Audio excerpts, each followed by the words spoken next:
Engineer হয় তার আন্ডারে ডিপ্লোমা ইঞ্জিনিয়াররা কাজ করে। তো সেরকম ভাবেই যদি ডিপ্লোমা ডাক্তার হয়, যে ডাক্তাররা নার্স ক্যাটাগরির যারা রয়েছেন বা সিস্টার যাদেরকে আমরা বলি, তাদের থেকে একটু আপার গ্রেডে থাকবেন, কিন্তু ডাক্তারদের থেকে লোয়ার গ্রেডে থাকবেন। বিদেশে তো এই ফর্মুলা রয়েছে, বিদেশে ডিপ্লোমায় ডাক্তার হয়। তো আমরা সেটা নিয়ে বলছি না, আমরা শুধু FRCS ডিগ্রিটাই দেখছি দূর থেকে।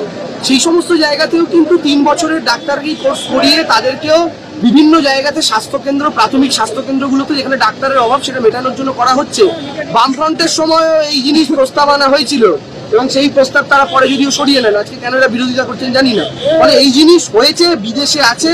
মমতা বন্দ্যোপাধ্যায় যেটা প্রথমে বলেন ওটা নিয়ে ওই CPM BJP কংগ্রেস আর কিছু মিডিয়া হাসাহাসি করে, পরে দেখা যায় ওই জিনিসটাই করতে হচ্ছে তাদের, ওই জিনিসটাই মানতে হচ্ছে। কিন্তু সাধারণ মানুষ বলছে যে আমরা ভালো ডাক্তারকেই তো দেখাবেন, কিন্তু আপনাকে যিনি ইঞ্জেকশন দেন, আপনি কি সে কি আপনার MBBS করেছে? সে তো নয় তো, তারা তো সিস্টার, তারা তো ডাক্তার, তারা তো নার্স।